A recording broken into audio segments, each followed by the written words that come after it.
Welcome to Season 6 of Risk Engineers Talk Governance.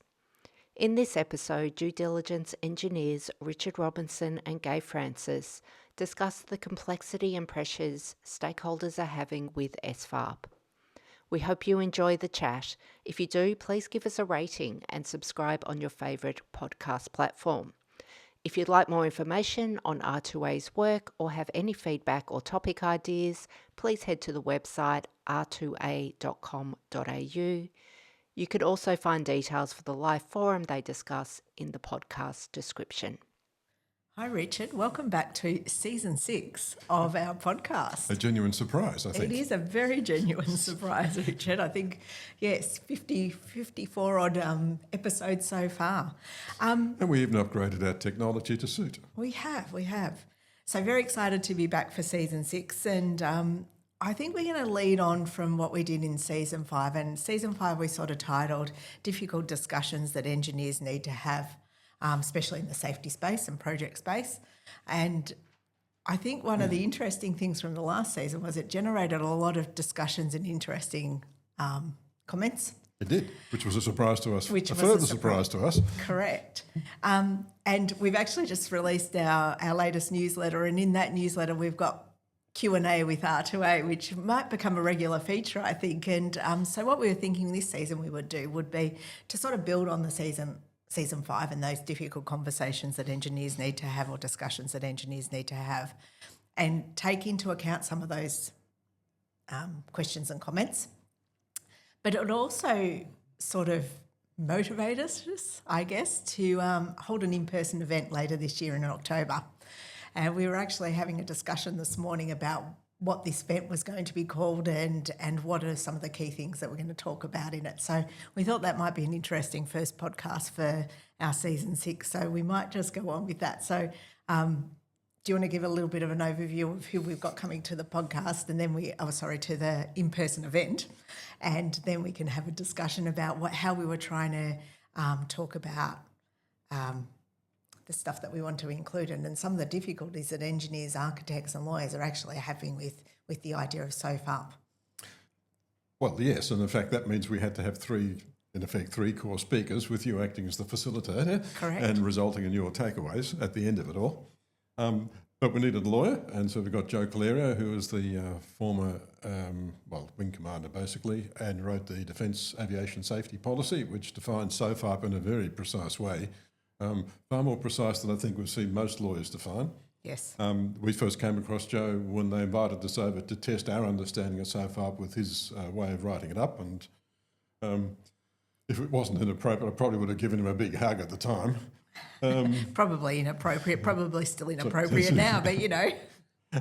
But he made some very interesting points and I have read this many times before where you just made the point because in the WHS, understanding WHS legislation by Toomerer and Sheriff, they basically make the point that SFAIRP is meant to be objective, whereas using target levels of risk and safety is usually a personal thing that somebody's decided this is the criteria we're going to use. And there's a whole lot of other interesting things flow from that.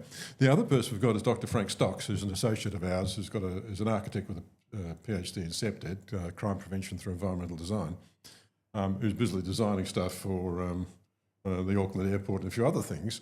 And obviously the Kiwi legislation's got the SFAIRP in there, and he's getting peculiarly frustrated with engineers who have to actually design to this standard and don't seem to really understand the significance of it. And so we felt it was appropriate to get sort of That's very different, yeah. And obviously I was going to expand on what David Howarth, the Professor of Law and Public Policy, when he came out to speak to us, when we invited to Melbourne just before COVID, and he sort of explained his understanding of law in a way that works with engineering, because his presentation and book was actually law as engineering, i.e. agents of change, whereas the lawyers are focused on the social environment and the engineers are focused on the physical environment. But they tend to overlap in the safety space, which is where it gets really complicated, which is what Frank is basically complaining about, and which in the aviation sector, which is what Joe is mostly remarking about, all needs to align. And I think that's something that's got us puzzled. You know, it's not enough to have the engineers say, we got it right, and for the lawyers to say we got it right. Or the architects or the designers or anybody. The designers and the lawyers have to align. And I think that was one of the first discussions that we had about the SFAIRP concept, was that it really has to be a cooperative process. It cannot be competitive. It has to be cooperative, and you have to have all of those key stakeholders in the room deciding what we're all going to do. And that was the point, because the commercial imperative is pretty competitive. Absolutely. And it basically says we want the profit, but the risk, and which is what safety risk and environmental and those things, you tend to push away from yourself. That is the prudent commercial thing to do. But the whole point of the governance legislation, which is the SFAIRP type legislation for safety legislation, and in Victoria it's now the environmental legislation, is saying, no, you can't do that. It has to be a collective decision, in effect, not just one party saying we've met our criteria. I think it goes further than that as well. It says, what can we do? Not who owns the risk. It's not about risk ownership, and we've covered that in many other things, but it's about all the controls that you can put in place that are reasonably practical. Well, that was the example because we were talking to Joe about it, the lawyer, when he came in. It's like flying in an aircraft at 30,000 feet. You're on your way down in an unhappy state, and the pilot says it's all good because we achieved our target level of risk and safety when more could have been done. Yes, I guess as a passenger, you're not sitting there thinking, oh, I'm glad the risk's so low that they're not going to do anything else about this while we're flying at 30,000 feet.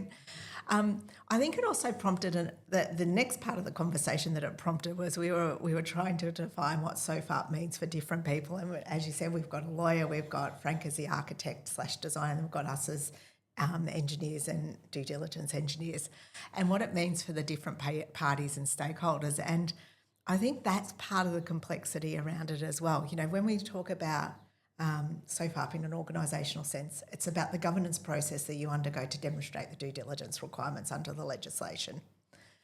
For the directors, they're using it as a liability management tool. Yes. And for engineers and designers and architects, they're almost using it as they're using it as safety and design. Yep. And it's all about all reasonable practical precautions or controls. So you've got who often don't have all of the resources at their disposal. Don't have the final decision over the money usually.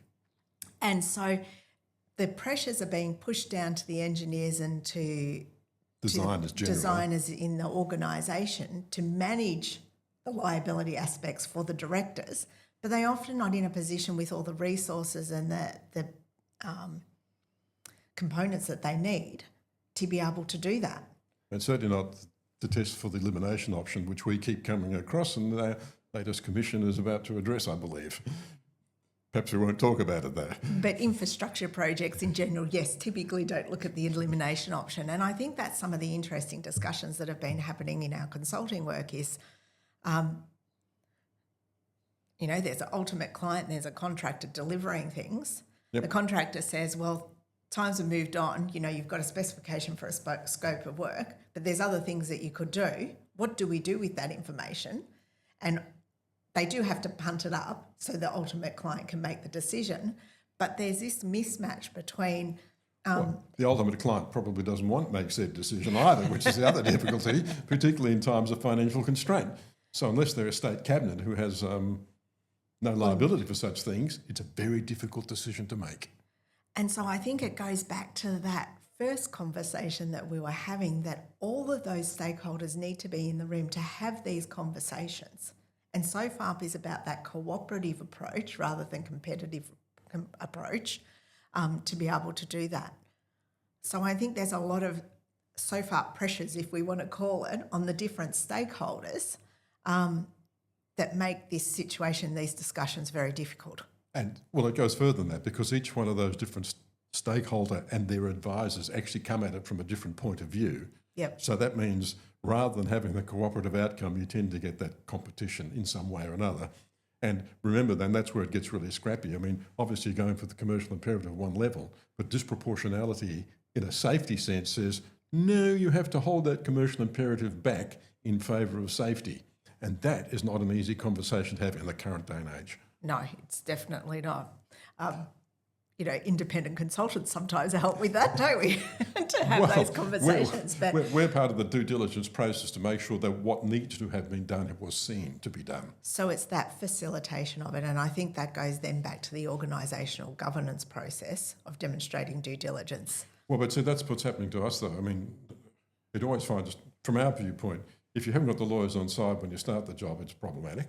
Yes. Because trying to get them back up to speed after it's done is sometimes awkward. But it's more than that. It's not as though the jobs we're doing, we have full knowledge, technical knowledge of all the options and all the details. It's not possible for independents like us to do that. No, and that's why you rely on key stakeholders being identified and being involved in the process.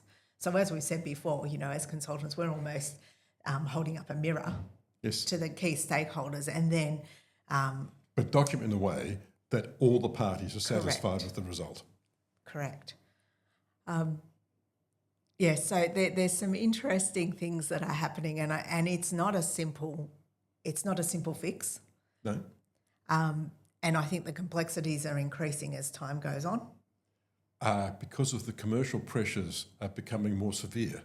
And I don't know quite what's happening, but we were sort of commenting on it before, but the tendency to say I ahead of we is been increasing vigorously in the last couple of years. Yeah, in business as in social, I would think, as a community we're doing that as well. Correct. So this season we're going to concentrate on those SFAIRP pressures and the different aspects that go with that. Another one off the top of my head is the competing legislation, but I think that's a whole nother podcast about the different requirements of different legislation and standards and what that means for SFAIRP. But we hope you enjoyed the introduction to Season 6 and join us for our next one as we continue to explore those difficult SFAIRP pressures. Thanks for joining us, Richard. Thanks, Gaye.